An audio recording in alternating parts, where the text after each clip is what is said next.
ವಿಚಾರ ಬರ್ತೈತಿ.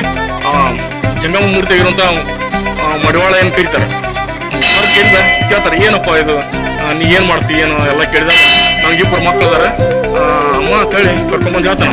ಇಲ್ಲಿ ಒಬ್ಬ ಚೆನ್ನಯ್ಯ ಮತ್ತ ದಮ್ಮಯ್ಯ ಅಂತ ಅವ್ರ ಮಕ್ಳು ಇರ್ತಾರೆ. ಅವ್ರು ಬಂದು ಕರ್ಕೊಂಡು ಹೋದಾಗ ಅಮ್ಮ ಅವ್ರು ಹೇಳ್ತಾರೆ, ನೀವು ಒಬ್ಬೊಬ್ಬರು ಸಂಸಾರಿಕ ಆಗ್ಬೇಕು, ಒಬ್ಬ ಪಟ್ಟಾಧಿಕಾರಿ ಆಗ್ಬೇಕು.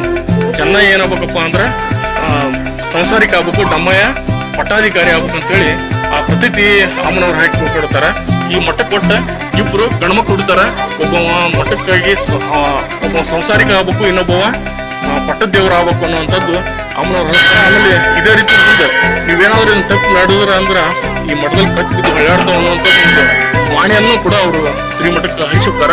ಮುಂದೆ ಏನಾಗತ್ತಪ್ಪ ಅಂದ್ರ ಅಲ್ಲಿ ಮುದ್ದೂರು ಇರ್ತದಲ್ಲ ಇವ್ರ ಊರಲ್ಲಿ, ಇವ್ರ ಸಹೋದರರಲ್ಲಿ ಜಗಳ ನಡೀತೈತಿ. ರಾಮನಗೌಡ ಮತ್ತು ನಿಂಗನಗೌಡ ಇವ್ರು 4 ಮಂದಿ ಅಣ್ಣತಂಬರಲ್ಲಿ. ಅಯ್ಯನಗೌಡ ಮತ್ತು